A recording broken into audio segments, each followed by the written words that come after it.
All right, friends, how's it going? Zig coming in on the top 10 on the show. We have Elizabeth McCullough of Alpha Cat back again with her new EP, Venus Smiles. Alpha Cat is a singer-songwriter, or Elizabeth is a singer-songwriter, and the project title is Alpha Cat. We talked with Elizabeth a few months ago. If you go way far back in the podcast, you can hear our first episode when we get more into her history as a singer-songwriter and the multiple projects she worked in. It's interesting, some of the smaller circles we run into, like being from Ohio, Chris Butler, the great Chris Butler, and her share some studio history. I guess that was probably a couple years ago. That's probably like a year ago, not a few months ago. That's probably doesn't matter. Either way, back in the catalog, Alpha Cat 1 episode with us. Anywho, Alpha Cat's here today, and we dive into her new EP. It's really cool. There's one live cut in it, which after doing some research to talk to her the first time, I couldn't really come across too many live takes with Elizabeth. So this was really cool to see a live cut of it. It's also in the EP. It's on all streaming platforms. We're going to listen to the opening track called All in Your Head by Alpha Cat, Venus Smiles EP. All in Your Head, Alpha Cat, Venus Smiles EP, available now on all streaming platforms. Before we get into our conversation, if you guys can like, rate, review, subscribe to one of the podcast platforms, it really helps me keep talking to cool guests and sharing their insights with you. And without further ado, I'm going to get into my conversation with Elizabeth. I am. I'm in my chair outside. I literally just had a bee on my knee, but I've learned just let them be, which was not a meant pun, but and they don't sting you. It's weird. It's weird that it's got its own. It's got the instructions in the name, kind of. You know what I mean? Like as a kid, when a bee comes by, you're like, "Ugh!" You freak out, and then they freak out. I mean, I never thought of that. That's a very good take on that. Yeah, So let them be. it's weird. Some things are always right in front of us. I don't know, but it's good to talk with you again. I hope everything's been well since the last time we spoke. Up and down. Life is not always easy, but I'm still here. Amen to that. Same. And I don't know that I remembered you're in Cleveland. Do you know my friend Chris Butler? Yeah, yeah. Chris is awesome. I just saw him. The kind of expand on how great Chris is. He I was working so during like the kind of initial shutdown and everything, which is I believe before we spoke, or maybe right in 2020 when the last record came out, last Alpha Cat. Um, he I started doing all these streams for the Beachland, a venue in Cleveland, and one of the local colleges does like a sound program through that venue. So they take all the students there, and Chris is there one day, and we're running a stream. I'm like, "Oh, good to see you. I didn't know you know the band." He's like, "No, I'm taking the class." I'm like, "What?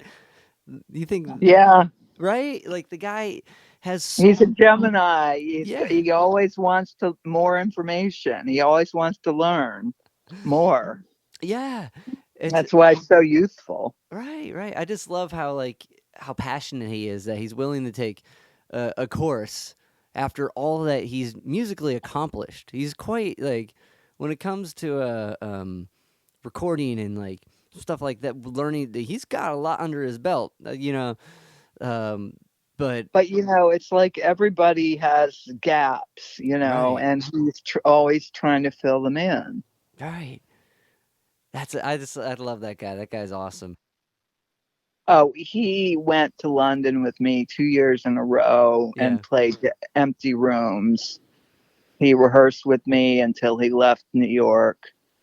Um, he loved my music. He was a good friend. He is a good friend. Um, it was a loss for me when he moved away because we would play together every week, Mm. sometimes twice a week. Um, And where were you because living when you were rehearsing with Chris?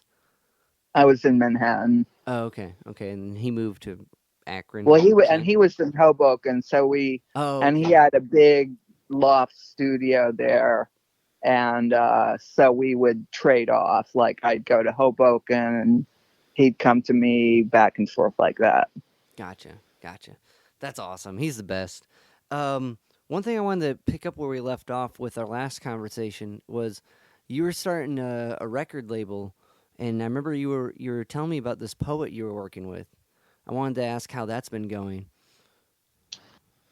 Well, um, Jamal, who is known as Kid Anansi, was part of a poetry series, the first, I believe, of its kind, in the UK, Hmm.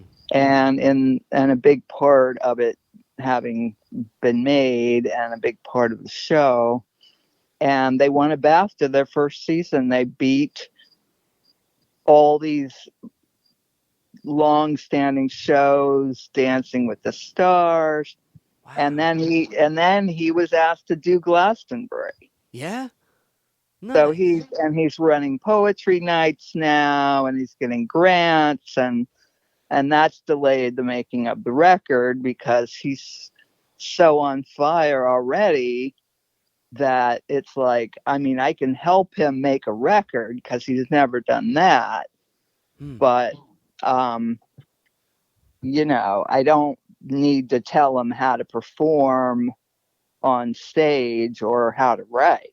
Right. Right. But He now, doesn't need any help with that. yeah. But now it's getting the trade back and forth. That's awesome. Very cool. I'm so So happy to hear that. Nice. yeah, so we're looking at hopefully something in the spring. He'd like to do something live, and my experience with this record is that the live tracks don't really get played Hmm. as much, and so we have to have a meeting about that because he's got one clear hit, and I'm not sure that it should be done on the record live. Mm. That's As interesting. It's interesting how live cuts don't get the same attention. You know what I mean?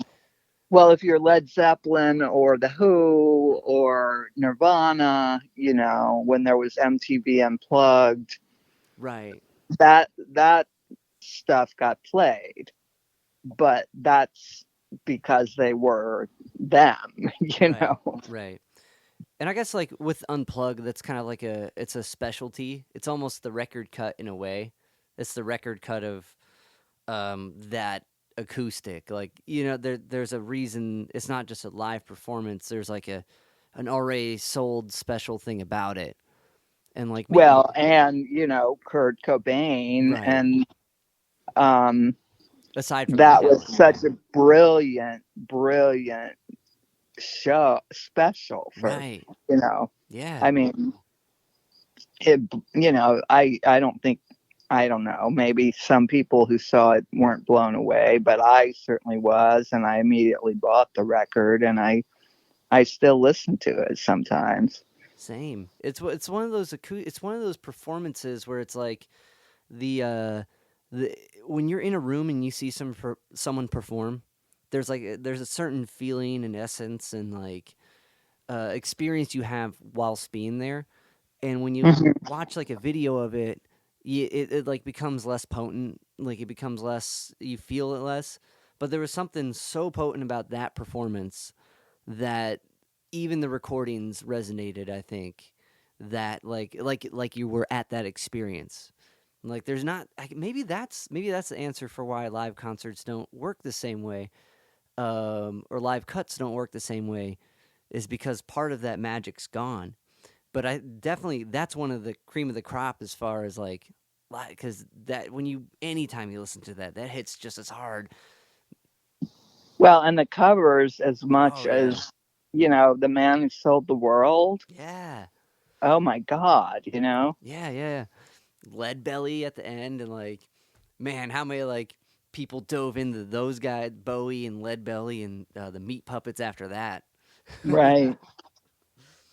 But that's what a good concert does. It makes you like into the person's influences and get you into them and like trying to learn the bits.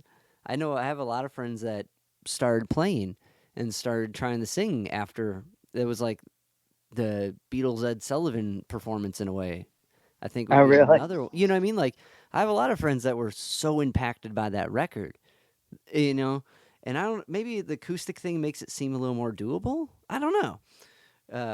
But there's definitely a magic to that performance. I do have a funny story because I'd been doing open mics and I'd done a Yeah, studio demo with Richard Lloyd, and nice. we'd kind of had a bit of a falling out, and um, I saw that he was playing an acoustic show down in the Village. So I thought, well, I'd like to see what that's like. Yeah. And I went to it, and what I got from it was I can play the acoustic guitar better than Richard Lloyd. So if he can do it, I can do it. Yeah. That's awesome. Was it going so Richard he was supposed to be on this EP? Yeah? Oh, no, no, Oh, this no. is a while ago. Okay, okay. He was on the he was he did my first studio demo, which Mm. was ages ago. It was in the '90s, and then one of those tracks made it onto Real Boy, the song Ground Rush. Mm. Okay. Um, and uh, yeah, after that, no, we didn't work together after that. Gotcha. He's from what I've heard from other performers and like people who've taken lessons with him or kind of worked with him in different ways. It's real hit or miss. It seems like with working with him. Well, I seem to attract crazy geniuses, and he falls under that category, as does Butler, and I think Butler would consider that a compliment, Right. Right. as does Brett Thorngren. You know, I don't think you can be a genius unless you're a little crazy. Definitely. Definitely. I think what's the It not necessarily. It doesn't necessarily go both ways, but right, right. There's a balance as there is to everything. I'm trying to remember the Kerouac quote from On the Road about those who are mad. Um, but it's escaping my memory at the moment. But there's definitely a thing. Someone who's going to think profoundly is also going to look at things different and handle situations different. And it's the balance of the two that really, I think hand is how where that genius gets to shine. Like some of the most profound things can come from out of nowhere and come from someone who is not meaning to make them profound, but I guess or it's being ready to hear it too. But anyway, that's so okay. So Richard showed you can do it, and I that mean, as electric guitar, you know, I I can pick out a part. I can play, if I'm in practice, I can play a part. I played the electric guitar on one of the songs on Pearl Harbor. Um, but it's not like I sit down and can just play licks on the guitar, because as many times as I've learned to read music, I've forgotten how. And I think that is really why I can write, because I'm not in that head. I'm not in the mathematical head of knowing where every note is on the fretboard. right, right, I just find things that sound like the feelings that I'm trying to convey, um, and invent chords. Mm. Hmm. Like it was funny because Doug Pettibone, another brilliant guitar Yeah. player, played on this record. Almost all the guitar on this record. Um, you know, I showed him, my acoustic parts, um, and he would be like, "Where did you learn that chord?" And I was like, "Well, I made it up." And he's like, "Can I steal it?" And I'm like, "Absolutely." That's awesome. Well, it's like it's kind of like the idea of theory being just like it's not fact, it's theory, right? So you're putting all these things together to express yourself, and when you find that thing that works, that's when people seem to do the math to figure out why it works, and But try to that's not my job to do the right, math. right. And like, nor it should be like, I guess any person who's trying to express themselves should just know how that should be the focus is on conveying, and like being able to explain what you're conveying is like, I guess, the post thought for someone to empathize with your musical approach. But like, I think that's a beautiful way to do it, because like it should, like, knowing all that helps, but it also can hinder too. You can be thinking too much about how to say something before you say it. And Didn't help me. It hindered me. But I don't want to diss mathematicians either, because they're being creative in their right. And it, realm. exactly. And it But that's not the way my mind works. right. And that's what That's not where my stuff comes from. It doesn't come from my head. right. And that's what people are going to go to you for. They're not going to go for your chords. They're going to go for AlphaCat. They're going to go for what you have to say. Well, I mean, Yeah. hopefully the chords support Oh what yeah. I'm saying, but um and I try, when I said I played acoustic guitar better than Richard Lloyd, he'll never hear this. He would probably be offended, but it's because I make shit up, and a lot of it is through ease. Like, I've been starting to write music again, and I was trying to play chords I hadn't played, and I had to figure out, I didn't have to, but I did figure out simpler ways to play them that I liked better and Right. made it easier to play. Yeah. And then the improvisation in terms of the writing comes from there. Mm. Like, okay, this one wants the note to hammer down, or this I want to pick like a bass line or whatever, but it's all the process. It's not thought out. You Right. know what I mean? Yeah. I Yeah. Yeah. got to write it down after, but I don't write it down in musical notes. I make chord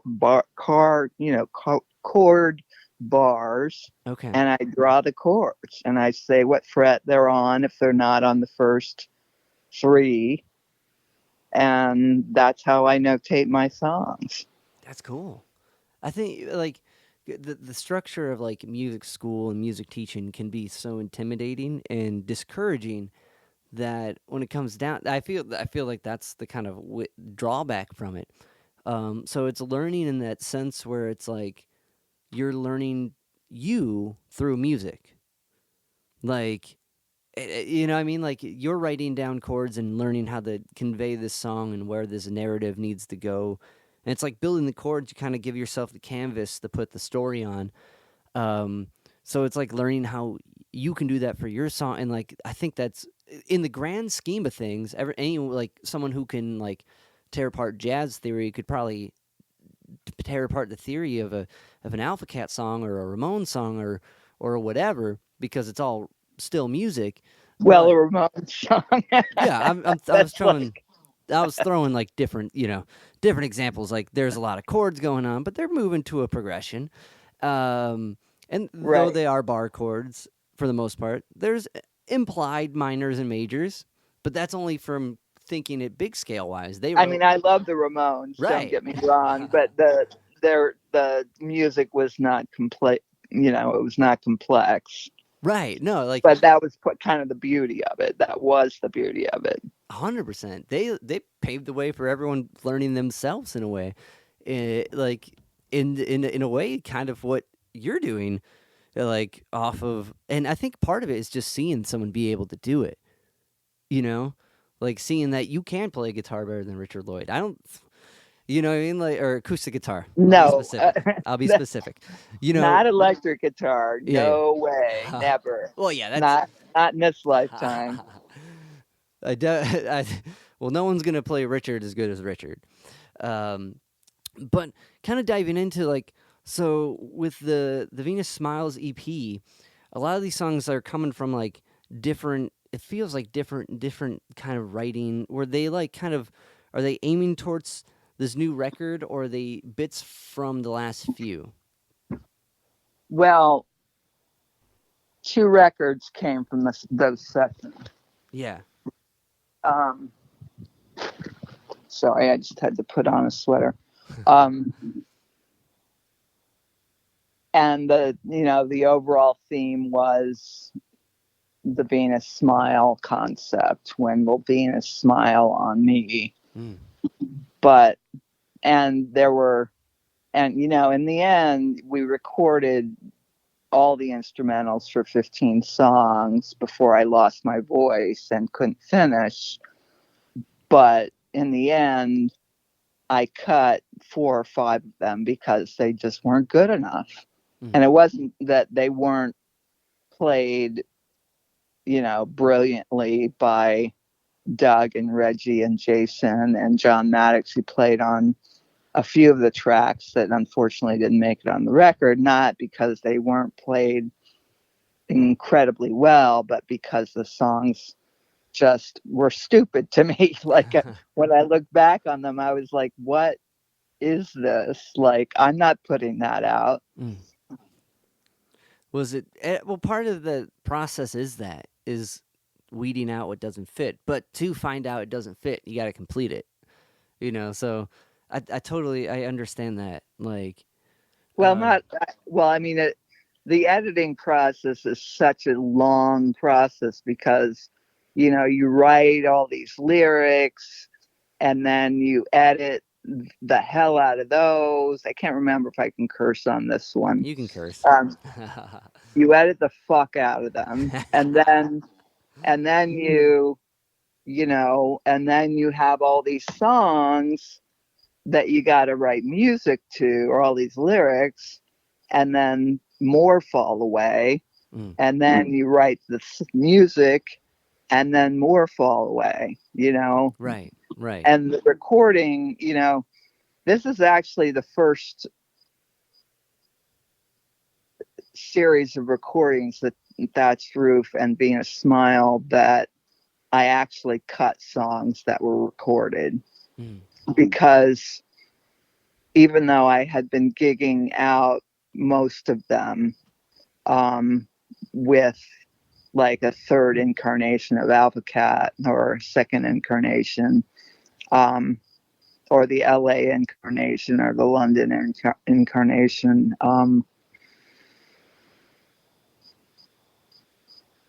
when I just went back to listen and there weren't new vocals and I read the lyrics and I'm like, these are just stupid. Mm. I'm not gonna bother with these. Like, they don't need to be on it. I'd rather have a shorter record than put out crap. No, I get what you mean. I get what you. I mean, that's a lot of incarnations of, well, bouncing from town to town. I'd imagine that's the only way to handle that. Um, but I mean, not it's not like I was always gigging in LA and London, but when I did gig in London, I would bring maybe one band member and maybe pick up someone mm, in London that was recommended by the club owner of the long lost, dearly departed 12 Bar Club. mm, Um, and then in LA, I was lucky enough to get introduced to Jason Smith by Ann Klein, who's a brilliant guitarist in New York, who I had taken lessons from and learned to read music from to an extent. That was kind of my last attempt at that. But she was going to be in LA at the same time as me. And I said, do you know a drummer there? And she recommended Jason, and he did the gig with us. And he just clicked. We just clicked. And he loved my stuff. And every time I went to LA to do a gig, I'm like, Jason, I need a band. And he'd get the players together, and I could always trust him. And we would rehearse once, maybe twice, and do the gig.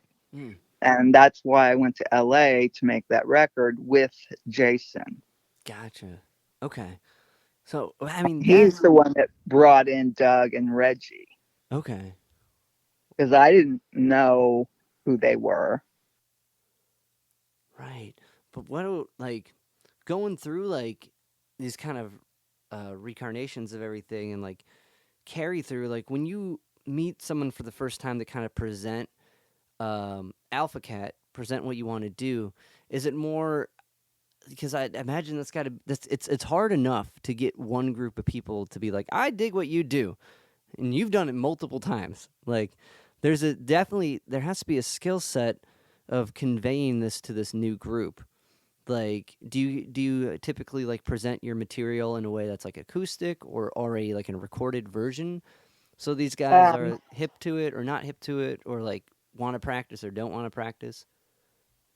Basically, I think what I did was I just gave them CDs, and Oh, okay. they dug the music. And another double, not a pun, I guess, Doug and Doug. But I don't even know Doug and Reggie. Like, I don't even know if Jason had played them the music beforehand. I think they just trusted him. Mm, But Doug in particular really, really vibed with it. And Reggie was a bit harder to get to know. He was a very quiet person, and he recorded in the control room.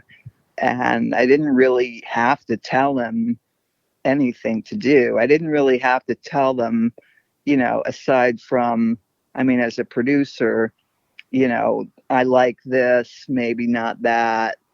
Very little, very light touch, because that's the beauty of having people who do know how to read right. music Right. and they do know the fretboards, that when they hear something and they vibe with it, they write their own charts. I don't even know how to write a chart. They Yeah. write their charts. They play the hell out of them. And like for Reggie, for example, I think I'm going back to Thatched Roof because I had just written Mona Lisa in a comic book, Mm, and I wanted it to have a Motown feel because that was kind of one of my first influences. mm. Um, Maybe because I was born in Detroit, or maybe my mom's playing it, when I was a child. But yeah, and I didn't know he played with Stevie Wonder. I didn't, Yeah. I was told he played with Elton John, who at that point, I wasn't particularly fond of. I was when I was a kid. He also played with Stevie Wonder, you Well, I know. didn't even want to say that he played with him. That's how Right. disappointed I was. But then when I was trying to get in touch with him, because I wanted to be able to hashtag him, and I couldn't really find him except on Wikipedia. And I'm reading this discography, and it's Stevie Wonder and Parliament Funkadelic, and I mean, it's endless. And I'm like, holy shit. I had no idea. He said virtually nothing. I Yeah. mean, he said so little when he was in that room. Hmm. There was absolutely, and I found that because when I was photographing musicians, I found that almost as a rule, there are exceptions. The best writers, the best players are the most humble. Mm, I agree. Because I feel like if you were of the par to play with Stevie Wonder, I mean, you're you're humbled quickly, I believe, if you come in with any ego. But also, I think it takes a certain amount of self belief and self like strength to put yourself in a situation where you are going to be humbled. You know, Well, I think if you're an artist like that, and like Reggie, for example, and Stevie Wonder calls you up, I mean, yeah, it's probably pretty cool. probably he was like, holy shit, but he's an artist. So Reggie's an artist. Yeah, Stevie Wonder's inarguably a great artist, but Reggie is also a great artist. And when you go in that room, you leave your ego at the door. right. There's no room for that. Mm. There's many tales of that not working when Yeah, the ego comes in the door. definitely, definitely. But that's so cool. Did like after the fact? Did you bring it up to him at all? Like, would No, I have no way okay? to Yeah. contact him Oh, because gotcha. Got it. because Jason lost. I guess he changed his number or Mm, something, and nobody that I know knows how to reach him. mm, I think I might have DM'd him once. I can't remember even if I did, but yeah. because I didn't have anything new to record, I and I don't know if I DM'd the right person. Right. Right. I mean, I think I did, but like, why would he remember me? He played with Stevie Wonder. Well, alphabetically on the list of people he played with, Alpha Cat's going to come up a little bit about just alphabetically. Well, I don't think Alpha Cat is on his Wikipedia page. Believe me. Yet. But either way, that's like, Every time I hear and them, with a, I I don't hear know, with DMing, something it's new hard. and learn It's hard something because new you about send it myself. and like sometimes people don't see it for months later, or sometimes it gets lost in the things. Like I've gotten replies from people, like people I know way later because sometimes those like platforms put it in like a spam thing, kind of, or even with email. You'll email someone and like, oh, sorry, this went in my spam. Um, so it's I don't know. You never know where it Well, it's goes. it's weird, and that for some reason, why is it the dick pic DMs that get through, and Yeah, then right. the people that are telling you they're playing their music on their show have to be approved? I don't spend any time on social media except to post when I need to post. I mean, I used to post more about fun stuff, but it's been a rough couple of years, Yeah, and yeah. I just haven't really had it in me. Um, so when I had an opportunity to put a playlist together of my favorite, it was like just a fraction of my favorite songs. Um, and talk about those. And I was allowed to put this record in them, but it was a it was like a 2-day process of weeding out, and then you know song order and flow, and boy did I gain a respect for DJs. Right. And I am doing another thing in November where I get to talk about somebody else's record and not mine at all, and I'm really excited about that. Oh, that's cool. Um, but kind of can dive back into the Venus Smiles.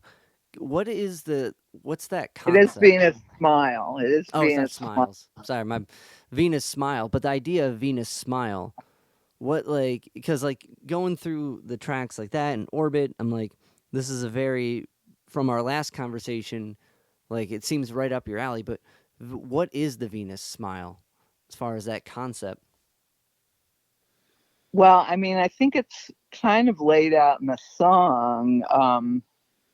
But, if you think of Venus, and, to be honest, when I wrote it, I was thinking of Venus as just love. Mm, okay. But I'm also, as I think you recall, into astrology Yeah. and mythology. And Venus is about more than love. Venus is about creativity. It's about joy and play and fun. And when I wrote that, I was kind of lonely. I went down to South Beach and got a hotel room by myself with my, laptop and my guitar. And I wrote that song. And I was thinking about, when will Venus smile on me? Like, kind of, when will I be Mm, loved? But then, there was another interview that I had written, one that I had to do, that asked the same question. And I was sort of like, well, wait a minute, like, just that song coming out of me was a way of Venus smiling on me, because mm, I hadn't written for a little while, and then I wrote this song that I really liked. mm. That's beautiful. Because I remember the last time we spoke, we were talking about online psychic readings and like diving into astrology and mythology, and that's like, even though the concept of Venus representing love, there's different cases where it represents different things, but that's a really cool realization of self love and finding this, coming up with this want for love, and then it turns out that it's within yourself. That's awesome. That's profound. That's really cool. Well, it's also, and she's also about beauty, so you can all add in, like, fi- trying to find your own beauty, Right, you know, right. That because that's cool. I'm not going to recite the cliche, which is true about self love, but you know, I did not grow up considering myself beautiful. Mm, And, you know, even when I was told that I was, I didn't believe it. And beauty is comes in many forms. And, as you get on, as you move through your life, you find that the exterior beauty is not the beauty that is the most significant beauty to have. If you have it or not, it doesn't really, it's the exterior, which is why I like diving into the mythology of Venus and all the other aspects of what Venus represents. right. And exterior is always temporary. If it's a house or a person or a whatever, that's what gets chiseled away first. Like, um that's one, like, kind of on that concept of like self beauty. It's one of those things when someone tells you it, or even if it's self complimentary, like, or a compliment of you. Let me put it that way. If someone compliments a thing you do, right? If it's photography, if it's your music, if it's your writing or your drawing or whatever, I don't. There's a. It seems like everyone has that inner voice where they're like, they're being nice. You know what I mean? You write it off a little bit, but as soon as someone critiques you, that sticks in there. And I don't. That's such an interesting counterbalance of the two. Well, Like, I think, I'm sorry to interrupt. no, no, Sorry. no. Well, I think, the issue really isn't that what you create is thought of as beautiful because it's something you made. Mm, It's something that you channeled. mm, Therefore, it is not from you.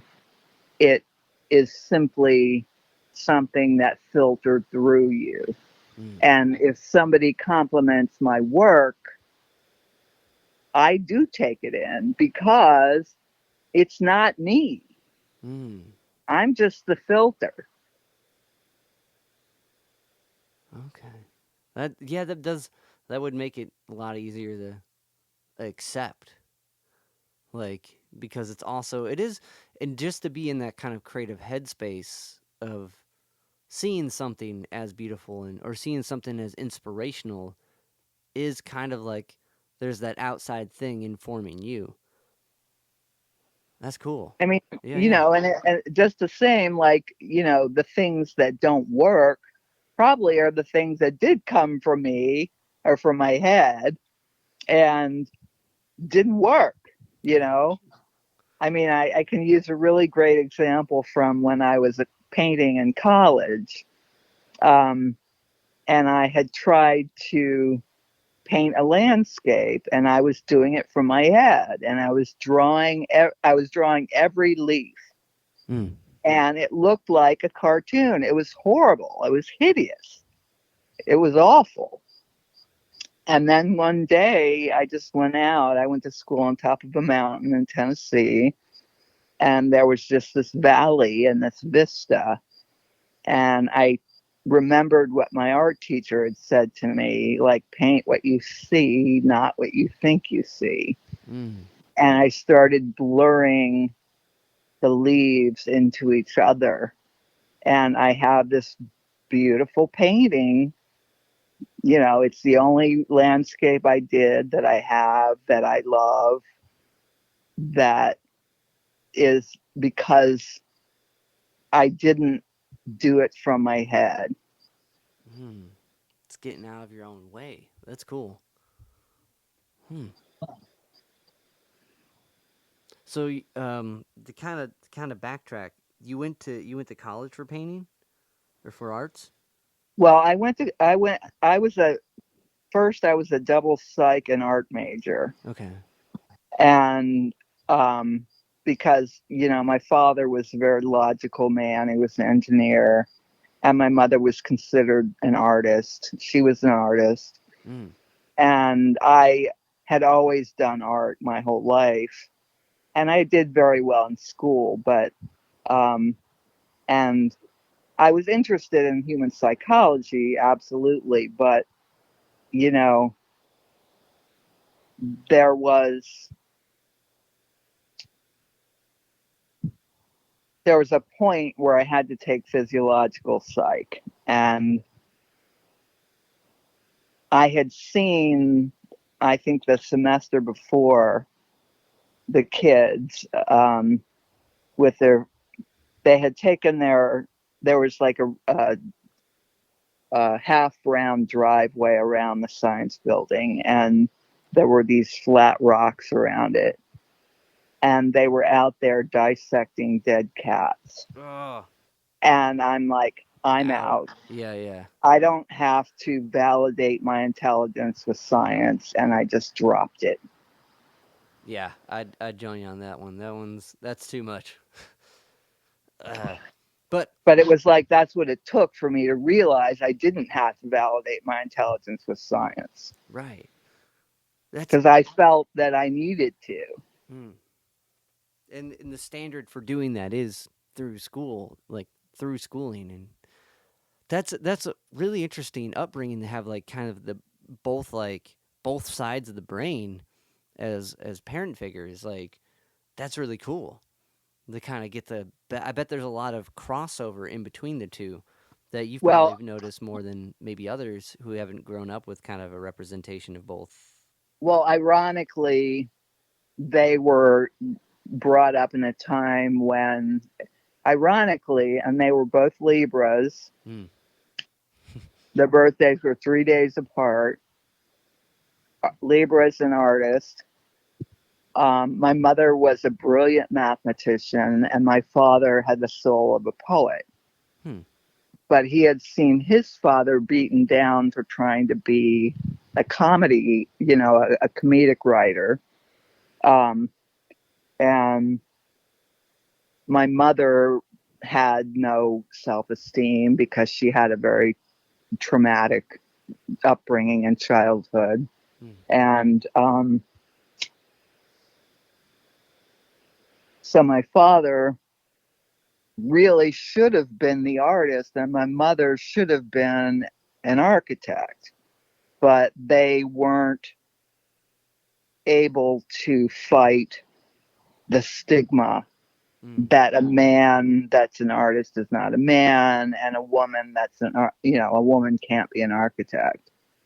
So they were sort of mirroring each other, and not in a way that they were admiring each other. I'll just put it that way. Gotcha. That's wow. That's super interesting. Like I said, you kind of see the best and worst in yourself through other people in a way. Um, I mean, everyone's a mirror for you. Everyone in your life, everybody you encounter is a mirror. If you don't like something in them, it's something you don't like about yourself, and vice versa. That's just reality mm, to me, anyway. The trick is in figuring that out and paying attention to it. yeah, that's cool. That's cool. I've never thought of it like that. That's pretty profound. Awesome. Um, I one guess I'm in a profound mood. that it's I dig it. I dig it. This is why I was excited to talk to you again. This is a bit like last time, as far as like the nuggets of a interesting thought. Um, One thing I wanted to bring up, I guess talking on the kind of long skate back to the live track, it was really cool to have a live track on that EP, Venus Smile, because like I don't think I've heard a live track from you before, and like hearing you in a live setting was super cool because it's a different, slightly variation from like the studio session, but your voice sounds really good live, and like the band does it. It's like a different attempt. I don't think I've heard a studio recording of the I believe it's Orbit. Now, Orbit was Oh, never Armor. It's played. Armor. I'm thinking Yeah, Armor. Armor. Well, Um. that was actually, I actually put that out on my website for at the very beginning of the pandemic Okay. to benefit Oh two yeah, that's. mental health charities, but um, I think last time people, we talked that you were just yeah. about to do that. Okay. And but then I had only 4 songs for the record, and it was just like my promoter was like, "Well, yes, you can put out a 4-song EP," but it didn't feel right to me.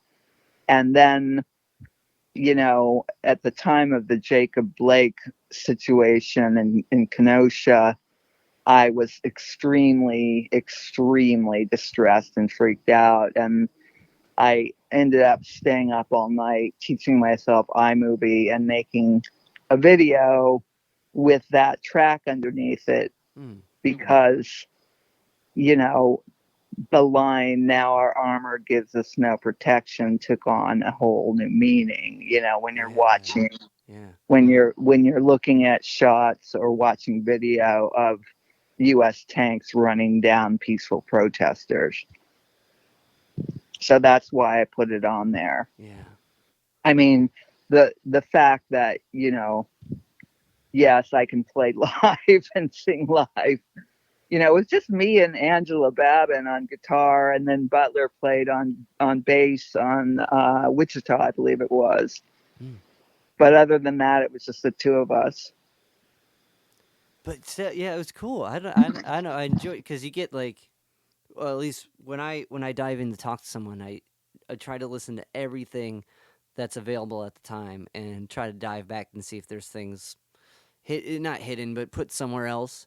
And so it was just really cool. It was really cool to hear that side of you.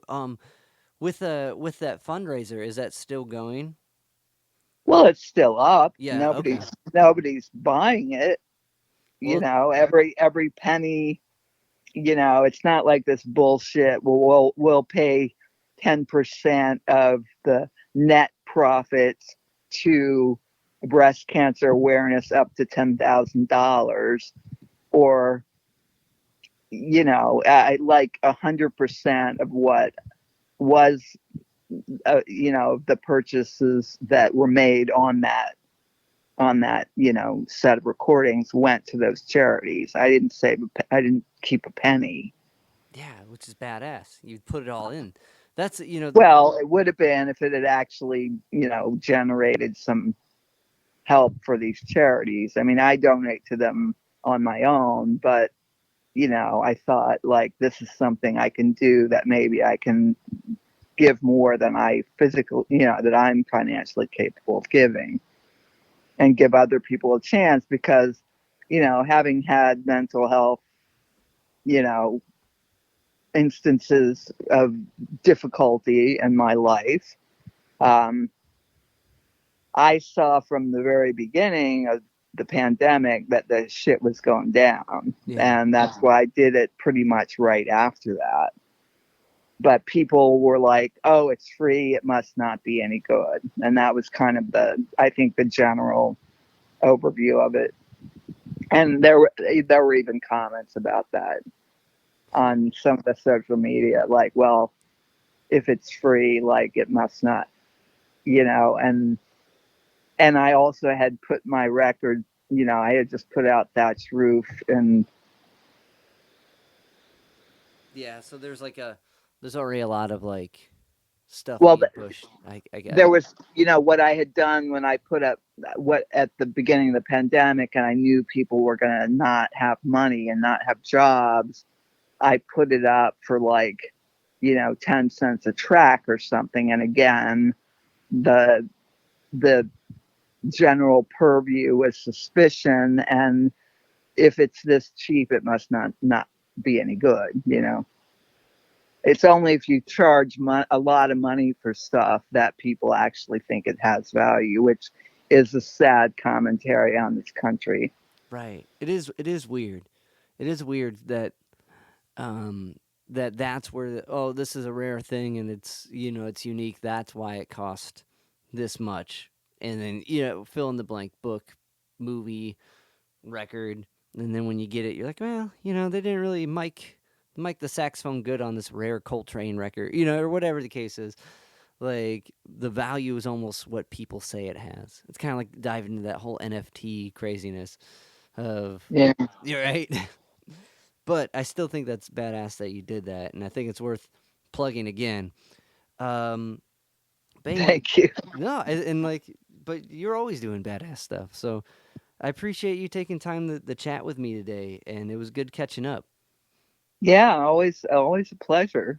And Anytime. any other plugs before we wrap up today, as far as like shows or other videos coming out? I'm working on a video for Wichita. I'm not sure when that's going to happen because the animator Mm, uh, that I've been working with has been having some health issues. So it's like his health is more important than getting the video out. So I'm not pushing that. Um, it'll come out when it comes out, and if we can get a video for All in Your Head, that'll come out when it comes out. cool, cool. I Yeah. don't have a whole lot of YouTube subscribers, but I'll just put it up as a premiere and see if anybody watches it. Well, is it? Part of it's just to keep doing it. I feel, especially the more I don't know. Eventually, it seems like as far as like because I don't get how YouTube works either. If I'm being honest, like it's got its own mechanism, but like it seems like speaking from like my band, putting my band out there, like on YouTube, it's like you put something. It takes a long time to put a video out there. There's a lot of work that goes into it. There before even like putting a visual to it, and then putting the visual to it. It takes a lot, and it seems like it's just like to keep plucking away and keep putting stuff on it. That slowly seems to grow it. Um, I but mean, we'll see. I yeah, mean, yeah, right now, what I'm more focused on is writing completely new songs, and I think these are going to be quite different yeah. from what I've done before. The lyrics so far seem to be much more directly personal Hmm. and less metaphorical. Has that It'll be interesting to see if they work. right? Has that felt different when you're done? Like when you like at least you're not done, but like when you get a chunk that is that directly personal, does it feel a little bit more liberating or better to write it kind of clear cut than it does metaphorically? I mean, like for I'll just give you one example. There's a guy that I met in LA who kind of destroyed me, and um, I wrote a song kind of about my experience with him, and I think the last line is something like "Fuck you, I got two records from you." Um, I don't know if that's gonna, if that's gonna make the cut. It was a little fun to write it down, well, to type it, Yeah, yeah. but I don't know if they're gonna work musically. I haven't Right. really done that for a while, so and I've just started writing music to one of the songs, so we'll see. We'll see. Nice. Well, I'm excited. I'm excited to hear, and that's it's definitely an interesting process to like to put it out there and listen back. And that's a cool way to do it in a sense where you're unmetaphorically like do it. I don't know. I bet it's gonna be. It sound to me that sounds like it would be really a relief putting it out there. But I mean, I'm sure metaphors are going to slip through. sure, sure, There, sure. there are definitely metaphors in them, but it's far less coded Right. than some of the other things were. But maybe I won't learn as much from them as I did from the ones that were encoded, because every time I hear them, I hear something new and learn Oh something new yeah. about myself. There's that too. Either awesome. Anywho, so